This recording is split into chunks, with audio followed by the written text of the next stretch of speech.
नमस्ते दोस्तों, स्वागत है आपका आपके अपने प्रोग्राम देश डायरी में। मैं साविता ठाकुर एक बार फिर से हाजिर हूं कृषि, ग्रामीण विकास, स्वास्थ्य और पर्यावरण से जुड़ी तमाम हलचलों के साथ। तो आइए जानते हैं कि कौन कौन सी सूचनाएं और जानकारियां रही सुर्खियों में। आज हम बात करेंगे चावल उत्पादन की। जानेंगे सिलीगुड़ी महकमा में वर्षा के कारण अनानास की खेती को हुए नुकसान के बारे में। समझेंगे सफेद प्याज की एक नई किस्म को। साथ ही बताएंगे कि झारखंड के किसानों के लिए क्या है अच्छी खबर। देश में फसल वर्ष 2015 और 16 में 10.34 करोड़ टन चावल उत्पादन का अनुमान लगाया जा रहा है, जो फसल वर्ष 2014 और 15 के 10.55 करोड़ टन से 21.2 लाख टन कम है। सरकार ने अक्टूबर से शुरू होने वाले वित्त वर्ष 2016-17 के लिए 3.3 करोड़ टन चावल खरीद का लक्ष्य रखा है। साथ ही सरकार ने राज्यों को पर्याप्त संख्या में खरीद केंद्र खोलने का निर्देश भी जारी किया है। अनाज खरीद और वितरण के लिए नोडल एजेंसी भारतीय खाद्य निगम ने अब तक 3.092 करोड़ टन चावल की खरीद की है। 2016 और 17 के लिए खरीद लक्ष्य 3.3 करोड़ टन तय किया गया है। देश में फसल वर्ष 2015 और 16 में 10.34 करोड़ टन चावल उत्पादन का अनुमान लगाया जा रहा है, जो फसल वर्ष 2014 और 15 के 10.55 करोड़ टन से 21.2 लाख टन कम है। देश के सबसे बड़े सोयाबीन उत्पादक राज्य मध्य प्रदेश में मौजूदा खरीफ सत्र में 54.23 लाख हेक्टेयर में सोयाबीन बुआई का अनुमान लगाया जा रहा है, जो पिछले वर्ष के करीब 59 लाख हेक्टेयर के रकबे से लगभग 8% कम है। मध्य प्रदेश में सोयाबीन के रकबे में गिरावट की सबसे बड़ी वजह पिछले 3 खरीफ सत्रों में मौसम के कहर के कारण इस तिलहन फसल को हुआ नुकसान है। इस नुकसान के कारण सोयाबीन का रकबा कम हो गया है। सोपा के आंकड़ों के मुताबिक महाराष्ट्र में मौजूदा खरीफ सत्र में सोयाबीन का रकबा पिछले साल के मुकाबले करीब 6% बढ़कर 39.97 लाख हेक्टेयर रहने का अनुमान है। पिछले खरीफ सत्र में महाराष्ट्र में 37.74 लाख हेक्टेयर में सोयाबीन बोया गया था। इस वर्ष दलहन का रकबा पिछले साल के रकबे से काफी ज्यादा है।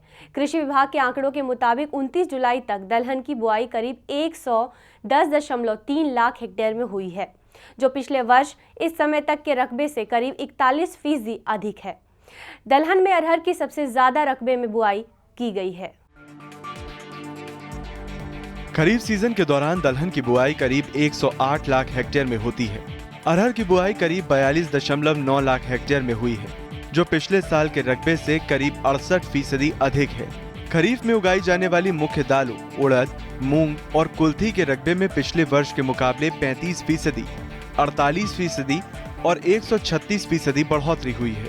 दलहन के रकबे में सबसे ज्यादा बढ़ोतरी गुजरात, आंध्र प्रदेश, मध्य प्रदेश, महाराष्ट्र, राजस्थान और कर्नाटक के असिंचित इलाकों में हुई है। गेहूं की पैदावार का चौथा अग्रिम अनुमान जल्द ही घोषित होने वाला है। गेहूं की पैदावार का सरकारी अनुमान 9.35 करोड़ टन है। हालांकि अनुमान का यह आंकड़ा तीसरे अग्रिम अनुमान से कम है। गेहूं की पैदावार का चौथा अग्रिम अनुमान जल्द ही घोषित होने वाला है। कृषि मंत्रालय का दावा है कि वर्ष 2015-16 के दौरान गेहूं की पैदावार का आंकड़ा 9.35 करोड़ टन रहेगा, जो तीसरे अग्रिम अनुमान से कम है। मंत्रालय का अनुमान राज्यों के प्राप्त आंकड़ों के आधार पर तय किया गया है, जबकि तीसरे अग्रिम अनुमान के मुताबिक गेहूं की पैदावार 9.40 करोड़ टन थी।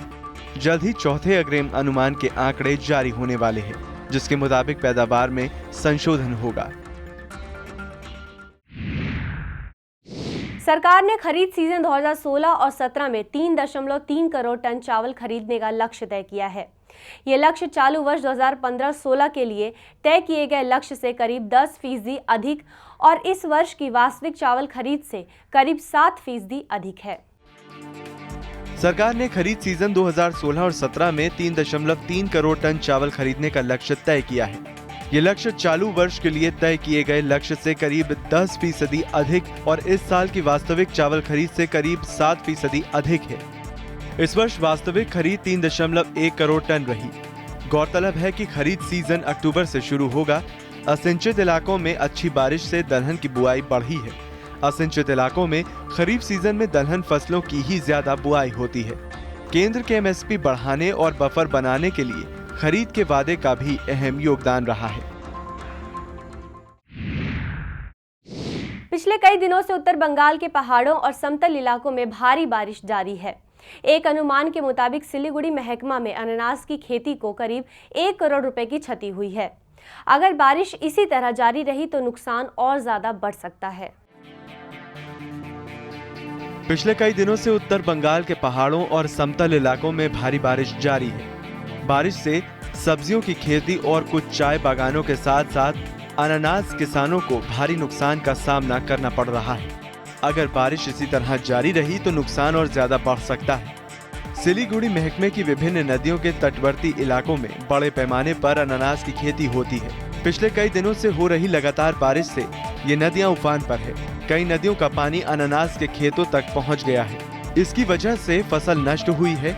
उल्लेखनीय है कि बीते साल अनानास का भारी उत्पादन हुआ था, लेकिन कीमतें बहुत गिर जाने की वजह से किसानों को नुकसान उठाना पड़ा था। कई किसानों की तो लागत भी नहीं निकल पाई थी। इस वर्ष किसानों ने नुकसान की भरपाई की उम्मीद लगाई थी, लेकिन बारिश के कारण किसानों को काफी नुकसान का सामना करना पड़ रहा है। आईसीएआर के प्याज और लहसुन अनुसंधान निदेशालय ने सफेद प्याज की एक ऐसी किस्म विकसित की है जो अब महाराष्ट्र के विदर्भ क्षेत्र के सैकड़ों किसानों के लिए जबरदस्त कमाई का जरिया बन गया है।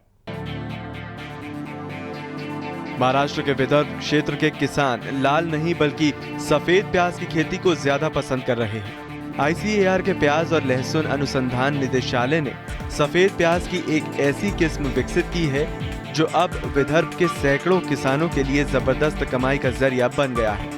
भीमा और शुभ्रा सफेद प्याज की ये दो किस्म से हुए फायदे के बाद किसानों ने नामदेव किस्म को भी इससे जोड़ा है। नतीजा 12 गांव के करीब 300 किसानों का एक ग्रुप 750 एकड़ पर भीमा सफेद प्याज का उत्पादन कर रहा है। इससे ज्यादातर किसान 1 लाख रुपए प्रति एकड़ का लाभ कमा रहे हैं। अप्रैल 2013 में एक कार्यशाला के दौरान सफेद प्याज की भीमा शुभ्रा किस्म को कुछ किसानों को दिया गया। भीमा शुभ्रा प्याज की रोपाई खरीद के दौरान 110 से 115 दिनों में होती है, जबकि पछेती खरीफ में 120 से 130 दिनों में ये फसल परिपक्व होती है। प्रति एकड़ लागत करीब 4,000 से 45,000 रुपए आती है, जिसमें नर्सरी बनाना, बीज खरीदना, गोबर, रासायनिक और पानी इत्यादि की कीमत शामिल होती है। 1 एकड़ में 3 किलो बीज लगता है, लेकिन अगर सही ढंग से नर्सरी तैयार की जाए तो सिर्फ 2 किलो बीज ही 1 एकड़ के लिए काफी होती है। राजस्थान में सोयाबीन के उत्पादन के बारे में जानेंगे बस एक छोटे से ब्रेक के बाद। आपूर्ति के जारी दबाव के बीच अमेरिका के भंडार में उम्मीद से काफी कम गिरावट आने के कारण अंतर्राष्ट्रीय बाजार में कच्चे तेल की कीमत गिरकर 3 महीने के निचले स्तर पर आ गई है। ब्रेंट क्रूड 0.41 डॉलर कमजोर होकर 44.46 डॉलर प्रति बैरल आ गया है।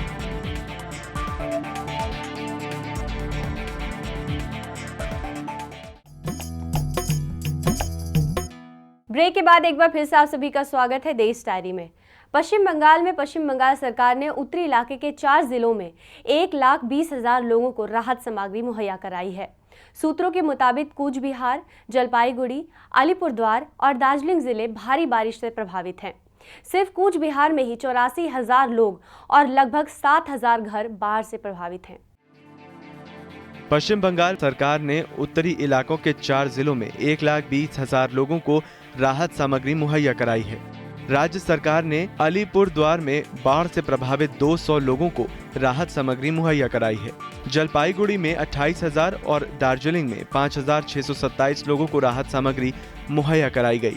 इस बीच तटबंधों के टूटने से जलपाईगुड़ी और कूच बिहार के कई इलाकों में पानी घुस गया। राज्य सरकार द्वारा लगभग 23,000 लोगों को राहत शिविर सहित सुरक्षित स्थानों पर ले जाया गया, जिसमें से कूच बिहार जिले में 77 राहत शिविरों में लगभग 20,000 लोग हैं। जलपाईगुड़ी में 5,000 और अलीपुरद्वार में 6 राहत शिविर बनाए गए हैं। लोगों और मवेशियों को बचाने के लिए कूच बिहार में 45 नावों को लगाया गया है। अब तक यहां से 19,000 मवेशियों को सुरक्षित स्थान पर लाया गया है। प्रभावित इलाकों में 15 चिकित्सा टीमों को लगाया गया है। लोगों को स्वच्छ पेयजल मुहैया कराने के मकसद से सरकार ने 30,000 पानी के पाउचों को वितरित किया है। साथ ही सरकार ने जलपाईगुड़ी में अब तक 292.5 क्विंटल चावल और तिरपाल का वितरण किया है।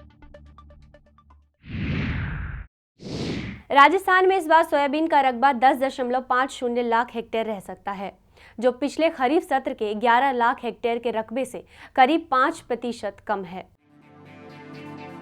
मौजूदा खरीफ सत्र के दौरान आंध्र प्रदेश और तेलंगाना में 2.81 लाख हेक्टेयर, कर्नाटक में 3.13 लाख हेक्टेयर, छत्तीसगढ़ में 1.41 लाख हेक्टेयर, गुजरात में करीब 1 लाख हेक्टेयर और देश के अन्य राज्यों में 77,700 हेक्टेयर में सोयाबीन बुआई का अनुमान है।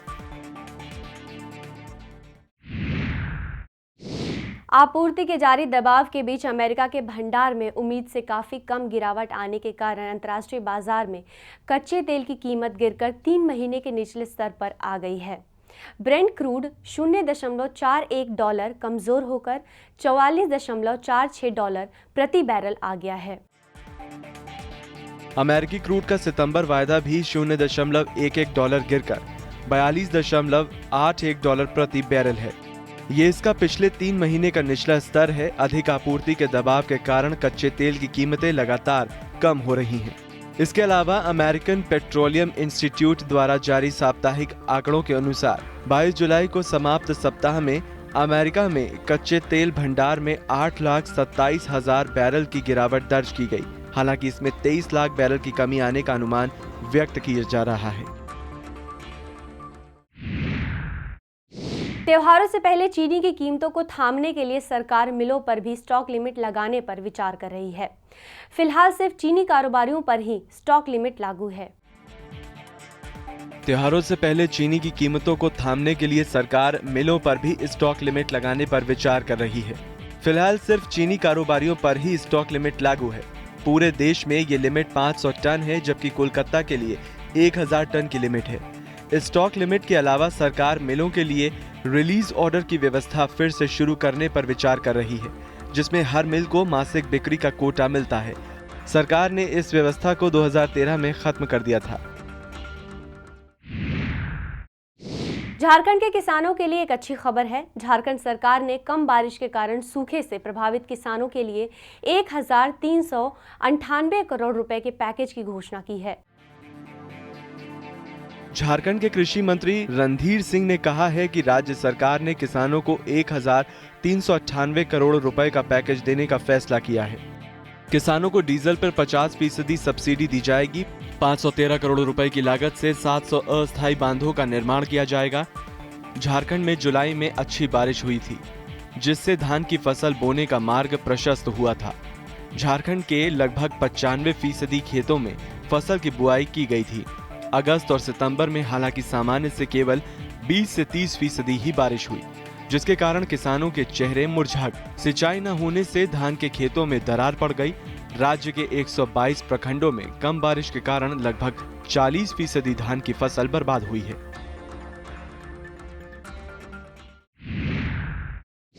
राजस्थान के सहकारी बैंक और किसानों के लिए एक राहत भरी खबर है।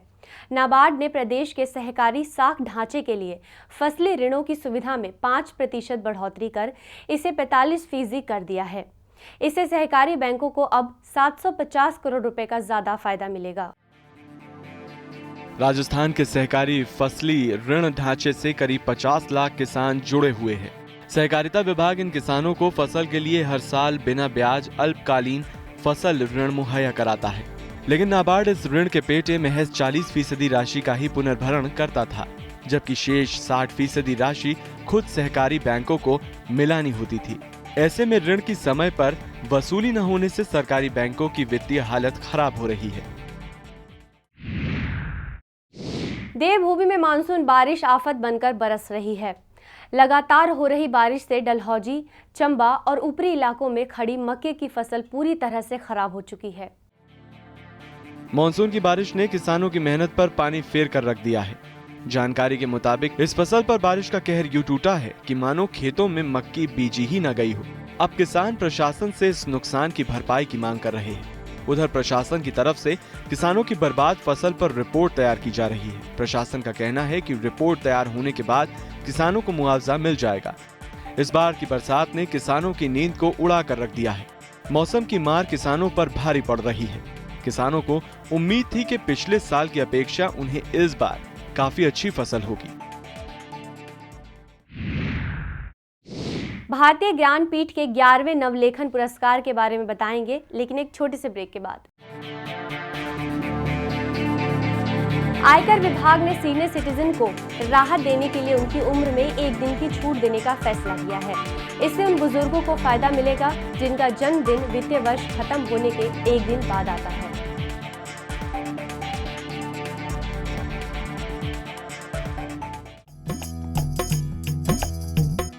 ब्रेक के बाद एक बार फिर से आप सभी का स्वागत है देश डायरी में। अब लोगों को जल्द ही पेट्रोल पंपों पर लंबी लाइनों से मुक्ति मिलेगी। इसके लिए लोगों को पहले से ही अपना स्लॉट बुक कराने की सुविधा मिलेगी। जी हां, इंडियन ऑयल कॉर्पोरेशन ने अपने ग्राहकों के लिए सुविधा जल्द ही शुरू करने की योजना बना रहा है।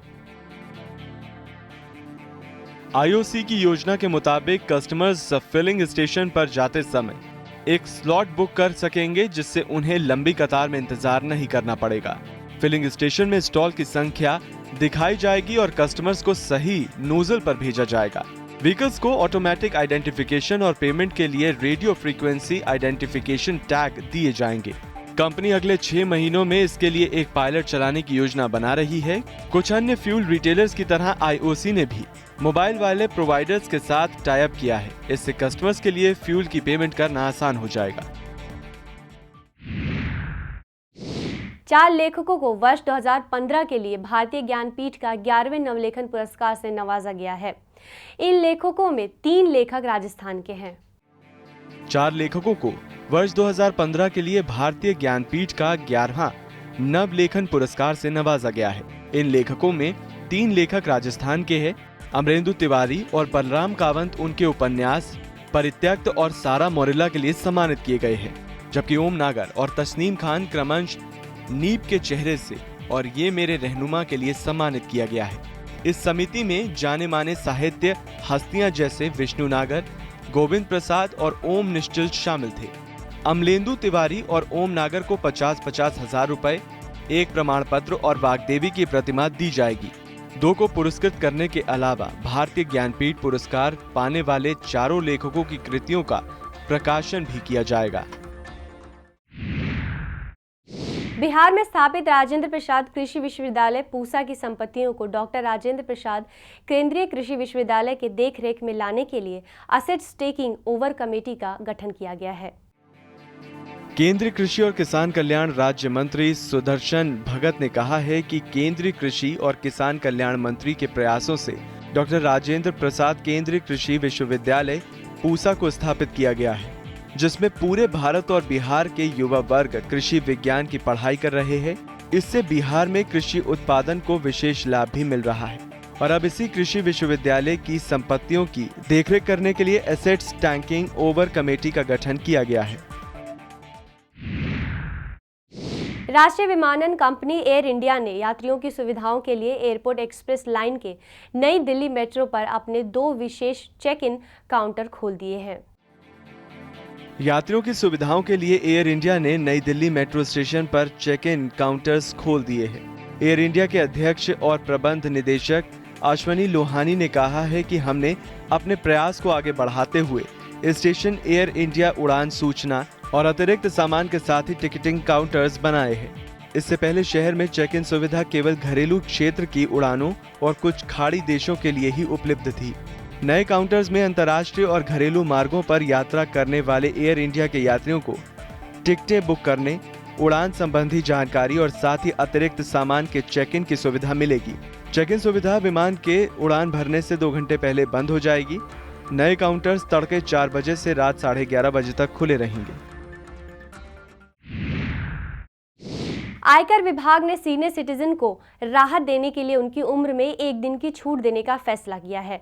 इससे उन बुजुर्गों को फायदा मिलेगा जिनका जन्मदिन वित्तीय वर्ष खत्म होने के 1 दिन बाद आता है। आयकर विभाग ने सीनियर सिटीजन को राहत देने के लिए उनकी उम्र में 1 दिन की छूट देने का फैसला किया है। इससे उन बुजुर्गों को फायदा मिलेगा जिनका जन्मदिन वित्तीय वर्ष खत्म होने के अगले दिन आता है, यानी 1 अप्रैल। विभाग ऐसे बुजुर्गों का जन्मदिन 31 मार्च से ही मानेगा। ताकि उन्हें उम्र संबंधी छूट मिल सके। 60 साल के सीनियर सिटीजन को 3 लाख और 80 साल के वेरी सीनियर सिटीजन को 5 लाख तक की सालाना आय पर छूट मिलती है। मध्य प्रदेश के मुरैना जिले के 7,000 किसानों में इन दिनों बाजरा व अरहर की रिकॉर्ड पैदावार के लिए होड़ लगी हुई है। यही कारण है कि 23,000 हेक्टेयर क्षेत्र में खरीफ सीजन की फसलों की बोवनी नई तकनीक पर आधारित की गई है। मध्य प्रदेश के मुरैना जिले के 7,000 किसानों में इन दिनों बाजरा और अरहर की रिकॉर्ड पैदावार की जाने की होड़ लगी हुई है। जो किसान 1 हेक्टेयर में 40 क्विंटल बाजरा पैदा करेंगे, उनके नाम राय स्तरीय कृषि कर्मण पुरस्कार के लिए प्रस्तावित किए जाएंगे। मुख्यमंत्री ऐसे किसानों को 50-50 हजार रुपए के पुरस्कार से नवाजेंगे। बीते वर्ष राय स्तरीय पुरस्कार से जिले के 2 किसान पुरस्कृत हो चुके हैं। 2000 से अधिक किसानों ने इस वर्ष 10,000 हेक्टेयर क्षेत्र में बाजरे की बोनी रेस्ड बेड पद्धति से की है। किसानों को उम्मीद है कि वे औसत उत्पादन से 1.5 गुना अधिक पैदावार लेकर अपनी आय को बढ़ाएंगे। उत्तर प्रदेश के बुंदेलखंड क्षेत्र में किसानों ने दालों में विशेष रूप से अरहर की बुआई की है। ये क्षेत्र पिछले 2 साल से भयंकर सूखे के दौर से गुजर रहा था, लेकिन इस बार यहाँ पर्याप्त बारिश हुई है। उत्तर प्रदेश के बुंदेलखंड क्षेत्र में किसानों ने दालों में विशेष रूप से अरहर की बुआई की है।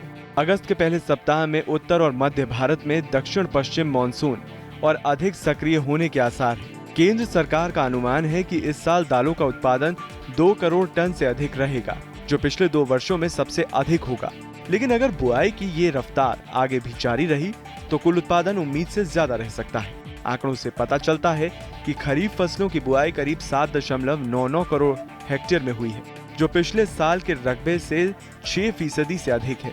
पिछले 1 सप्ताह में खरीफ फसलों की बुआई 16% से अधिक बढ़ी है। तो दोस्तों, आज की देश डायरी में बस इतना ही। हम फिर मिलेंगे कुछ और नई जानकारियों और सूचनाओं के साथ। तब तक कृषि से जुड़े तमाम हलचलों के लिए आप देखते रहिए ग्रीन टीवी। मुझे दीजिए इजाजत। नमस्कार।